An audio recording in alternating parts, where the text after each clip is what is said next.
Shalom saudara-saudara, puji Tuhan kalau kita masih diberi kesempatan untuk mendengarkan firman Tuhan. Pada kesempatan ini saya mau mengucapkan kepada semua mama, ibu-ibu, Happy Mother's Day. Biarlah ini menjadi peringatan yang menggembirakan, yang penuh sukacita buat kami semua. Apapun situasinya, sekalipun ada hambatan yang besar, yang menjadi problem juga bisa menjadi problem yang besar, tetapi bersyukurlah kita punya Tuhan yang besar. Dan pada kesempatan ini saya mau membagikan firman Tuhan. Saudara, sebelumnya saya mau sedikit mengutip chat dari sebuah WhatsApp. Seorang yang mengirimkan WhatsApp kepada temannya, katakan itu Grace ya. Grace mengirimkan chatnya kepada John. Dia bertanya, "Ada apa, John? Saya lihat ada miss call dari kamu." Kemudian John menjawab, "Nggak apa-apa, Grace. Cuma tertekan." Tertekan bisa pengertian di sini depressed ya. Kalau dalam bahasa Inggrisnya depressed. Dan Grace mengatakan, "Kamu ada masalah apa?" Dan John mengatakan, "Enggak apa-apa kok, cuma tertekan aja." Kemudian Grace mengatakan, "Ya udah, kalau enggak mau cerita, yang sabar aja ya." Kemudian John memberikan emoji marah gitu ya. Dan dia mengatakan, "Udah dibilangin, cuma tertekan. HP saya ada di kantong. Waktu mau ambil nomor kamu tertekan dengan tangan saya."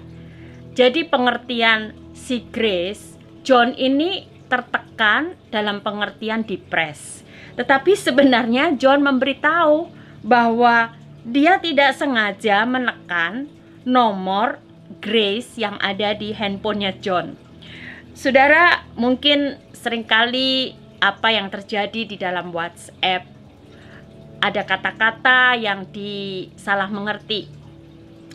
Tetapi yang saya mau pakai di sini, kadangkala memang bukan orang salah mengerti, memang kita ada dalam keadaan tertekan, yang artinya bukan wrongly press the number, tetapi memang betul-betul dalam keadaan depressed. Saudara, orang-orang yang ada di Singapura misalnya ya, dan mungkin juga di Indonesia, di mana aja mereka lagi menunggu kapan circuit breaker atau lockdown atau pembatasan wilayah ini berlalu. Mereka menunggu-nunggu kapan ada pembebasan lagi, sampai mereka sendiri lupa sebenarnya apa sih tujuan daripada lockdown, apa tujuan daripada circuit breaker ini. Yang mereka hanya inginkan kebebasan.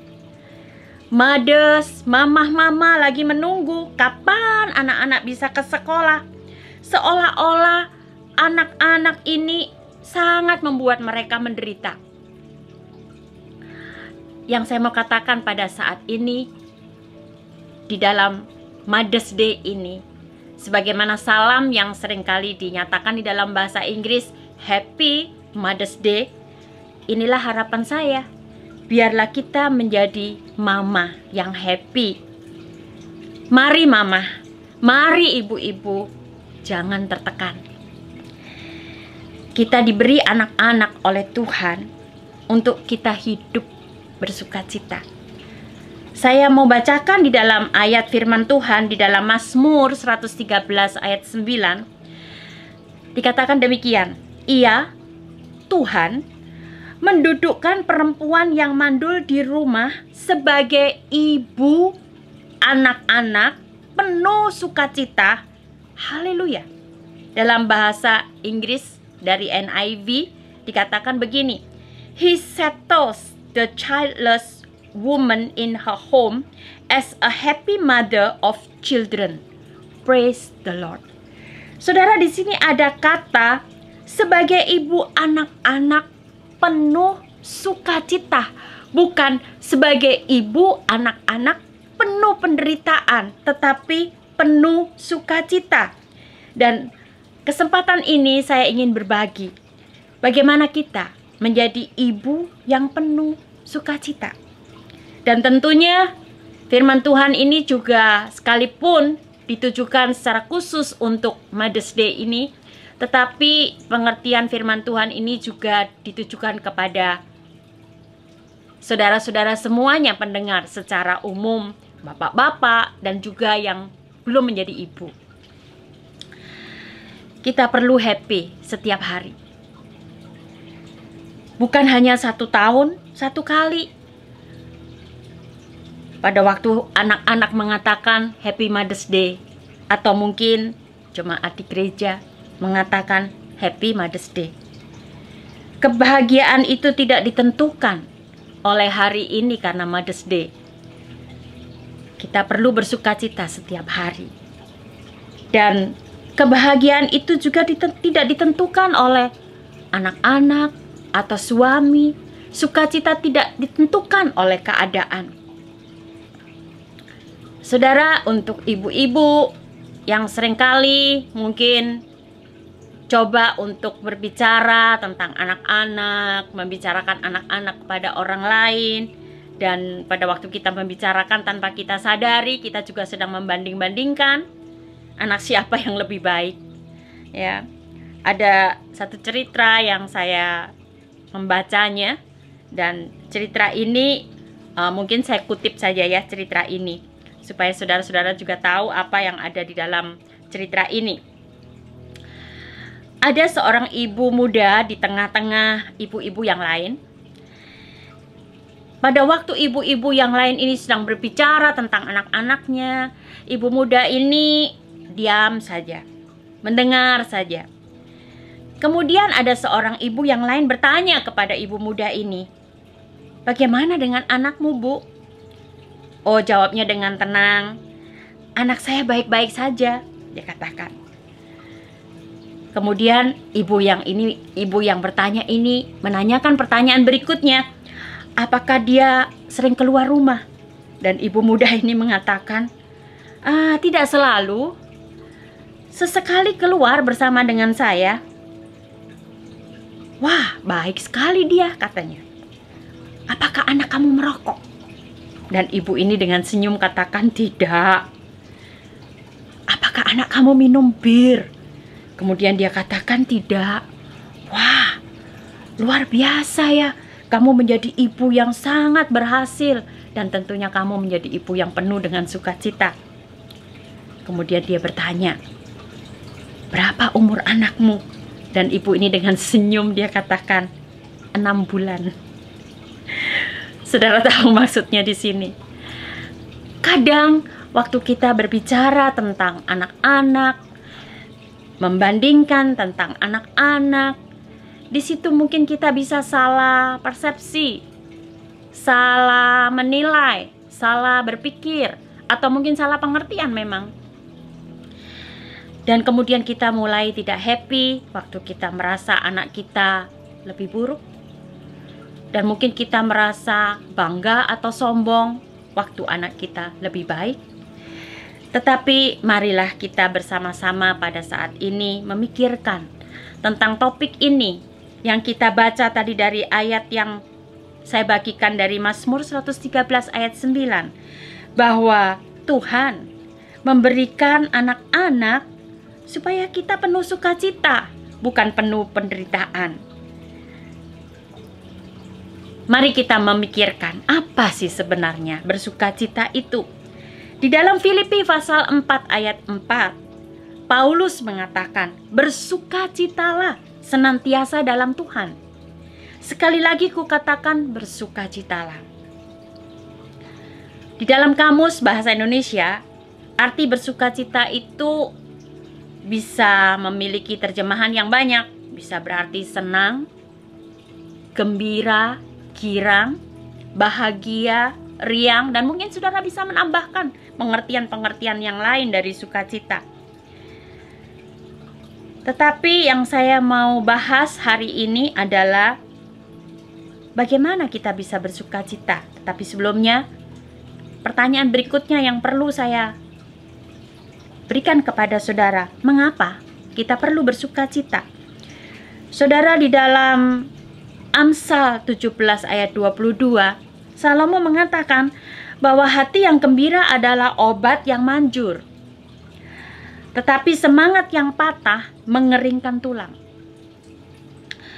Dan di dalam Mazmur 37 ayat 4, dan bergembiralah karena Tuhan, maka Ia akan memberikan kepadamu apa yang diinginkan hatimu. Saudara, bayangkan kalau kita tidak bisa bersuka cita. Salomo mengatakan, itu bisa mengeringkan tulang kita. Waktu kita bersuka cita, waktu hati kita bergembira, dikatakan itu adalah obat yang manjur, obat dari sakit apa saja. Seperti yang saya katakan, pembahasan saya adalah menjawab pertanyaan, bagaimana kita bersuka cita? Bagaimana kita bisa bersuka cita? Saudara, mengikuti pernyataan Paulus di dalam ayat yang keempat dari Filipi pasal 4 tadi, dia mengajak kita untuk bersuka cita di dalam Tuhan, dan dia memberikan tips, memberikan cara bagaimana kita bisa bersuka cita. Di dalam ayatnya yang kelima dikatakan, hendaklah kebaikan hatimu diketahui semua orang. Tuhan sudah dekat. Yang pertama, bagaimana kita bisa bersuka cita? Paulus mengajarkan untuk kita berbuat baik. Hendaklah kebaikan hatimu diketahui semua orang. Di dalam Galatia pasal 6 ayat yang ke-9 dikatakan, janganlah kita jemu-jemu berbuat baik, karena apabila sudah datang waktunya, kita akan menuai jika kita tidak menjadi lemah. Saudara, kadang kita berpikir untuk melakukan perbuatan yang baik itu tidak mudah. Tetapi kalau saudara mau bersuka cita, ini adalah tahapan. Bagian yang pertama diajarkan oleh Paulus, biarlah kebaikan hatimu diketahui semua orang. Bukan hanya orang-orang tertentu, bukan hanya kebaikan hati yang kita simpan di dalam hati atau di dalam pikiran saja. Yang penting kita tidak berbuat jahat, yang penting saya baik. Tetapi biarlah kita berbuat baik kepada orang-orang yang membutuhkannya. Kemudian yang kedua, saudara, Paulus mengajarkan di dalam Filipi pasal 4 ayat yang ke-6, janganlah hendaknya kamu khawatir tentang apapun juga. Yang kedua, jangan khawatir.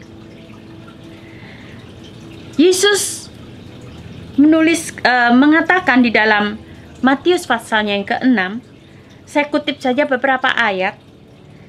Pada waktu Tuhan Yesus mengajarkan bagaimana supaya kita tidak perlu khawatir, di dalam ayatnya yang ke-6 dikatakan, di dalam Matius 6 ayat yang ke-25, Yesus mengatakan, janganlah khawatir akan hidupmu.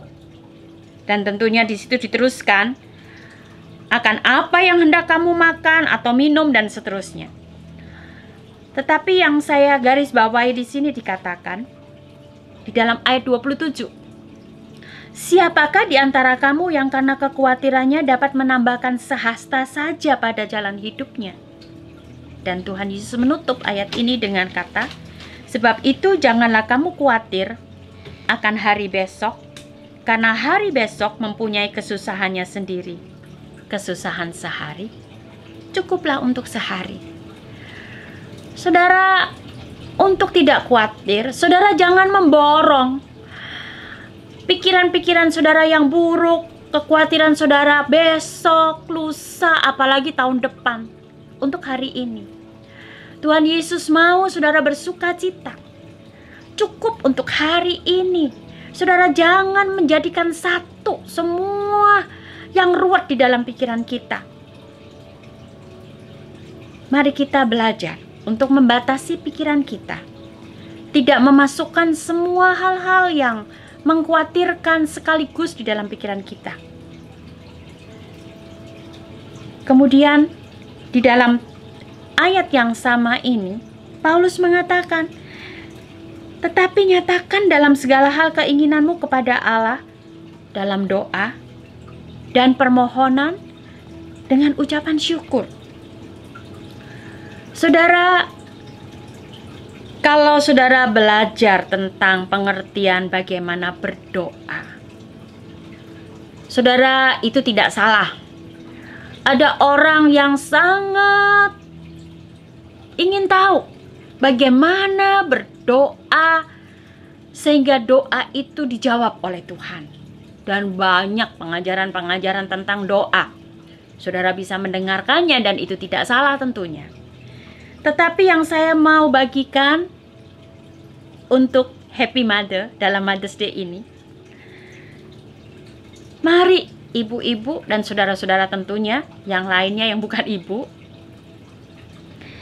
kita coba untuk mempraktekkan yang sederhana ini. Paulus mengatakan bagaimana berdoa. Paulus mengatakan begini, nyatakan dalam segala hal keinginanmu kepada Allah dalam doa. Nyatakan dalam segala hal keinginanmu kepada Allah. Saudara, itu pengertian yang buat saya sederhana. Kita tidak usah bingung dengan rumusan-rumusan tentang doa, seperti apa yang dijawab oleh Tuhan. Tetapi berdoa itu merupakan pernyataan, saudara. Paulus mengatakan nyatakan saja segala hal keinginanmu. Saudara, apa yang menjadi keinginan saudara? Nyatakan. Jangan tunggu nanti waktu tutup pintu, saudara baru berbicara dengan Tuhan. Berbicaralah kepada Tuhan dengan cara yang sangat fleksibel, sederhana. Pada waktu pikiran saudara memikirkan sesuatu, pada waktu saudara mulai ada kekhawatiran, apa yang menyebabkan kekhawatiran itu, saudara? Saat itu juga nyatakan kepada Tuhan. Mulailah berbicara, mulailah berkata-kata.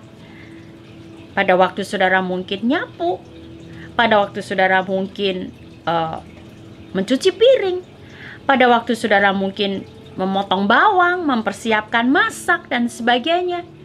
Sementara pikiran saudara aktif memikirkan sesuatu yang membuat saudara khawatir, mulailah berbicara kepada Tuhan, nyatakan. Dan tentunya kita belajar untuk mengucap syukur pada waktu kita menyatakan itu. Saudara, jangan terus kekhawatiran kita diiringi dengan komplain, ya, diiringi dengan bersungut-sungut, diiringi dengan perkataan-perkataan negatif yang terus menerus sehingga itu akhirnya tidak membangkitkan kita, tidak menyemangati kita, tetapi itu akan mematahkan kita. Dikatakan semangat kita patah oleh karena kita tidak bisa memiliki sukacita itu. Oleh karena kita tidak bisa mengucap syukur, yang ada hanyalah bersungut-sungut. Saudara bisa mendengarkan firman Tuhan tentang bagaimana kuasa daripada pengucapan syukur. Tetapi saya mau menyatakan poin-poin daripada bagian ini. Saudara bisa mempelajarinya secara khusus. Saya hanya mau mengingatkan saudara di hari Mother's Day ini. Belajar untuk menyatakan apa saja yang menjadi keinginanmu dan kemudian mengucap syukur kepada Tuhan.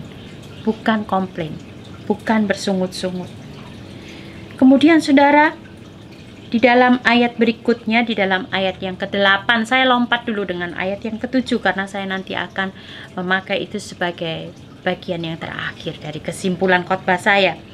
Di dalam ayat ke-8, ini bagian yang keempat, bagaimana kita diajar untuk memikirkan perkara yang benar.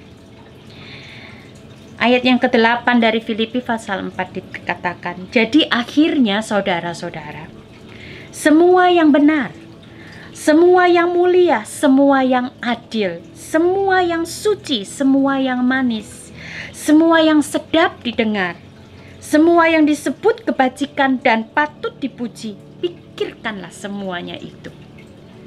memikirkan perkara yang benar. Saudara, itu tidak datang dengan sendirinya. Terus terang, pikiran kita ini selalu mudah untuk memikirkan perkara-perkara yang negatif. Perkara yang negatif itu tidak perlu diundang, datang dengan sendirinya. Tetapi bagaimana mendatangkan perkara yang benar di dalam pikiran kita, itu tidak akan datang dengan sendirinya, saudara. Dibutuhkan satu usaha dari saudara. Ini ilustrasi yang sering saya tunjukkan kepada jemaat, dan bagi jemaat yang lihat mungkin tahu apa maksudnya, tetapi saya akan membagikan kepada saudara-saudara yang lain yang melihat video ini. Saudara melihat gelas di tangan saya ini, dan saya isi air separuh. Seringkali kalau saya tanyakan, apa yang ada di bagian atas dari gelas ini? Kalau di bawah saudara tahu air. Tetapi apa yang ada di atas? Ada saudara-saudara yang menjawab kosong. Tetapi saya jawab di sini sebenarnya tidak kosong. Di atas ini ada udara. Setiap ruang ini diisi oleh udara, saudara. Ya. Jadi bagaimana saya tidak mau di dalam gelas ini ada udara di dalamnya? Saudara tahu bagaimana caranya? Ada saran. Waktu saya pakai ilustrasi ini, sarannya adalah dikipasin. Dikipasin yang keras, yang kencang sekali. Dikipasin, saudara. Dikipasin supaya udaranya pergi. Saudara, udara tidak akan pernah pergi dari gelas ini. Satu-satunya cara, saudara, bagaimana supaya udara ini pergi? Saya harus isi. Saya perlu pertolongan saudara, alas ya, supaya tidak tumpah ke bawah. Saya akan tunjukkan kepada saudara bagaimana udara ini akan keluar dari gelas saya. Saya akan isi terus sampai penuh. Sekarang saya tanya saudara, mana udaranya? Tidak ada lagi, karena gelas ini sudah penuh dengan air. Nah, saudara, maaf saya sebentar ya, saya letakkan dulu. Saya mau katakan kepada saudara, bagaimana supaya pikiran buruk kita yang ada di dalam pikiran kita, yang ada di dalam otak kita ini keluar. Saudara, itu tidak bisa dikipasin, tidak bisa diusir-usir. Saudara, saya orang karismatik Pantekosta, ya. Saya percaya Tuhan bekerja di dalam kehidupan manusia. Tetapi pada waktu orang memiliki pikiran-pikiran yang buruk, didoakan, ditengking dalam nama Yesus, pikiran buruk keluar. Pikiran buruk keluar. Saudara, kenyataannya waktu saudara pulang, pikiran buruk itu ada lagi. Bagaimana caranya supaya pikiran buruk ini tidak tinggal di dalam otak kita, di dalam pikiran kita? Ini yang dimaksudkan oleh Paulus di dalam ayat 8 tadi. Pikirkan perkara yang benar. Jadi caranya bagaimana? Saudara, pikiran yang benar itu, saudara harus mengisinya dengan firman Tuhan. Bukan nasihat-nasihat dari teman ke teman, nasihat seorang hamba Tuhan, nasihat saudara seiman. Itu nasihat-nasihat yang baik. Tetapi ada kalanya nasihat itu mungkin, nasihat seorang teman mungkin tidak baik, tetapi saya jamin ada nasihat yang paling baik dalam hidup ini, yaitu firman Tuhan. Manusia bisa saja salah, tetapi firman Tuhan tidak pernah salah. Jadi saudara, bagaimana kita bisa memikirkan perkara yang benar? Pikirkan, mulai isi. Seperti saya tadi mengisi gelas ini dengan air sampai penuh. Isilah pikiran saudara dengan firman. Mulai membaca, memperbarui pikiran kita dengan firman, sehingga pikiran-pikiran yang negatif itu tidak pergi. Pikiran negatif tidak pergi karena ditengking dalam nama Yesus. Pikiran negatif pergi pada waktu pikiran ini diisi dengan pikiran yang benar. Kemudian berikutnya saudara, yang terakhir, bagaimana kita bisa bersuka cita. Di dalam Filipi pasalnya yang ke-9 dikatakan, dan apa yang telah kamu pelajari, dan apa yang telah kamu terima, apa yang telah kamu dengar, dan apa yang telah kamu lihat padaku, lakukanlah itu. Lakukan, saudara. Saudara mengisi pikiran kita dengan firman, dan kemudian Paulus katakan, lakukan. Tidak hanya berhenti di dalam mengisinya, tetapi kita perlu untuk melakukannya. Tuhan Yesus memberikan ilustrasi kepada orang-orang yang ada pada waktu itu tentang bagaimana orang yang mendengarkan perkataannya dan kemudian melakukannya.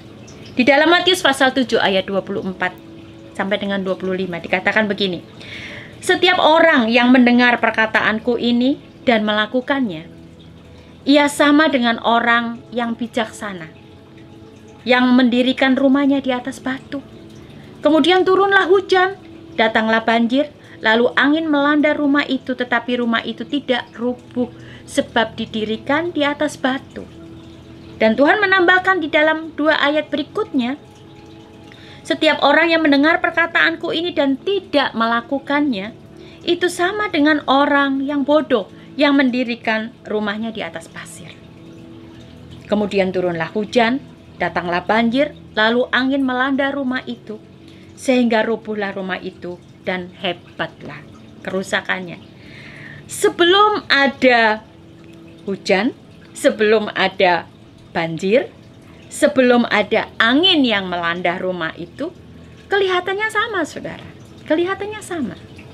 Tetapi pada waktu ada angin, ada hujan, ada banjir, disitulah perbedaannya. Orang yang tidak melakukan dan orang yang melakukan firman Tuhan. Mari saudara, apa yang dikatakan oleh Paulus ini untuk mengalami sukacita ditutup oleh Paulus di dalam bagiannya yang terakhir di dalam ayat 9 tadi. Maka Allah sumber damai sejahtera akan menyertai kamu. Ayat 7 tadi saya katakan, saya lompat dulu dan saya baca sekarang. Damai sejahtera Allah yang melampaui segala akal, melampaui akal kita, akan memelihara hati dan pikiran kita di dalam Kristus Yesus. Sebelum Tuhan Yesus disalibkan, Tuhan Yesus memberikan penghiburan kepada murid-muridnya. Salah satu daripada ayat firman Tuhan yang saya akan bacakan di sini, Yesus mengatakan di dalam Yohanes pasal 14 ayat 27. Damai sejahtera-Ku tinggalkan bagimu. Damai sejahtera-Ku kuberikan kepadamu, dan apa yang kuberikan tidak seperti yang diberikan oleh dunia kepadamu. Janganlah gelisah dan gentar hatimu. Saudara, damai sejahtera yang diberikan oleh Tuhan Yesus dengan kerjasama yang kita diberikan tips atau ayat-ayat di dalam firman Tuhan yang dibagikan oleh Paulus. Jangan jemu untuk berbuat baik. Jangan khawatir. Berdoa dengan mengucap syukur. Memikirkan perkara yang benar. Melakukan firman Tuhan. Dan dengan demikian kita akan mengalami damai sejahtera daripada Allah yang menyertai kita. Saudara, dalam kesempatan ini saya ucapkan sekali lagi Happy Mother's Day. Dan kami mau mengambil kesempatan ini untuk bersama-sama dengan ibu-ibu dan saudara semua tentunya untuk mengingat tentang kematian Tuhan, untuk mengingat pengorbanan Tuhan. Dan kami akan mengambil perjamuan kudus di hari yang spesial ini untuk kita bersama-sama memberitakan tentang kematian Kristus, memperingati akan apa yang sudah Tuhan Yesus lakukan, pengorbanannya untuk kita. Jadi mama-mama, kalau kita sudah merasa, oh kita sudah berkorban untuk anak-anak kita, saudara jangan berkecil hati. Tuhan Yesus berkorban untuk kita terlebih dahulu. Dan pengorbanannya tidak sia-sia. Begitu juga dengan kami, ibu-ibu, kalau kami merasa kami berkorban untuk anak-anak kami, itulah pelayanan yang sesungguhnya, yang Tuhan punya tujuan bagi kita semuanya. Mari kita bersama-sama, saya akan bacakan di dalam firman Tuhan. Saudara bisa mempersiapkan, kalau saudara ada roti dan ada cawan, ya, saudara bisa mempersiapkan, saudara bisa pause dulu, dan saya akan bersama-sama dengan saudara-saudara mengambil perjamuan kudus ini. Saya akan bacakan terlebih dahulu dari 1 Korintus pasal 11 ayat 23 sampai 26. Dikatakan demikian dalam firman Tuhan. Sebab apa yang telah kuteruskan kepadamu telah aku terima dari Tuhan, yaitu bahwa Tuhan Yesus pada malam waktu ia diserahkan mengambil roti, dan sesudah itu ia mengucap syukur atasnya. Ia memecah-mecahkan dan berkata, inilah tubuhku yang diserahkan bagi kamu. Perbuatlah ini menjadi peringatan akan aku. Demikian juga ia mengambil cawan sesudah makan, lalu berkata, cawan ini adalah perjanjian baru yang dimeteraikan oleh darahku. Perbuatlah ini setiap kali kamu meminumnya, menjadi peringatan akan aku. Sebab setiap kali kamu makan roti dan minum cawan ini, kamu memberitakan kematian Tuhan sampai ia datang. Mari saudara, saya mau kita mengingat, sementara kita akan masuk di dalam perjamuan kudus ini, mengambil roti dan cawan ini, kita mengingat kasih Tuhan, kita mengingat pengorbanan Tuhan. Dan ini yang menjadi himbauan saya kepada para ibu, para mama. Ingat bahwa hidup kita ada di tangan Tuhan. Saya ingin, dan saudara kalau ada bersama-sama dengan saya dalam perjamuan kudus ini, mari kita bersama-sama mengatakan, ku di tanganmu, ku di hatimu, di pikiranmu, di rencanamu. Tak pernah ku sendiri, ku di tanganmu, ku di hatimu, di pikiranmu, di rencanamu. Tak pernah ditinggalkan. Mengingat tubuh Yesus yang dipecahkan, mari kita mengambil roti ini sebagai peringatan akan Yesus. Dalam nama Yesus.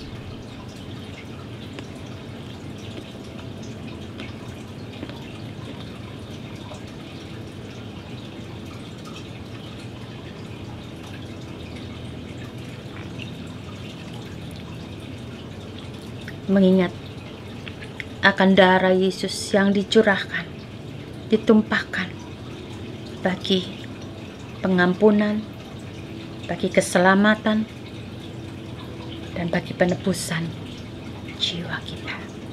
Mari kita ambil bersama-sama cawan dalam nama Yesus.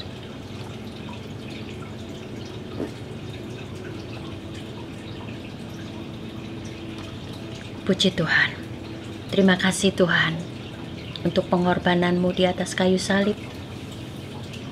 Terima kasih Tuhan untuk keselamatan. Terima kasih untuk penebusan jiwa kami. Terima kasih Tuhan, Engkau yang sudah mengampuni dosa dan kesalahan kami.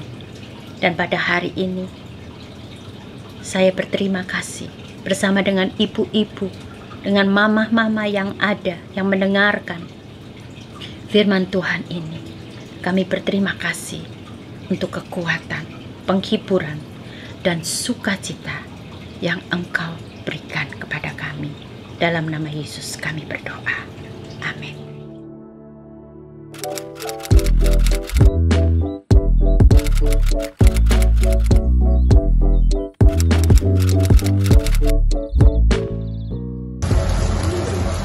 Thanks, Mommy, for cooking. Hi everyone, we are having a lunch fellowship, and today my wife cooked a special porridge for all of us. See? Hi. Hello.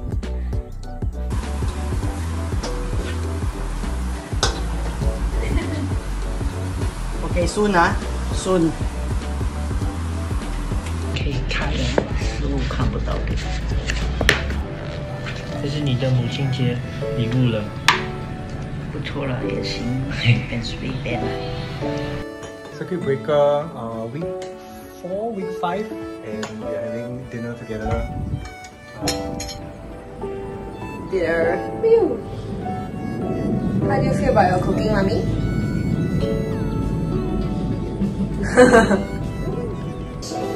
Hello. Stop.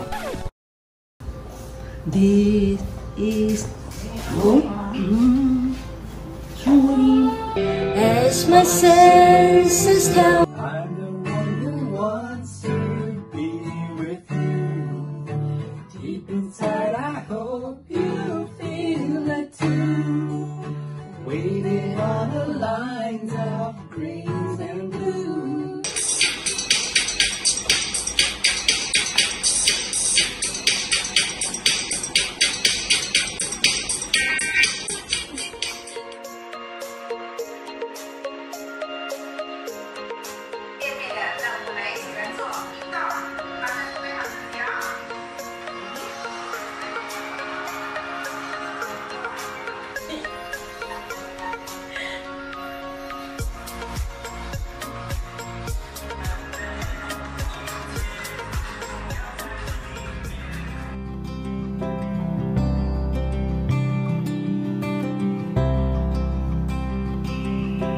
See, how come only buy one? No,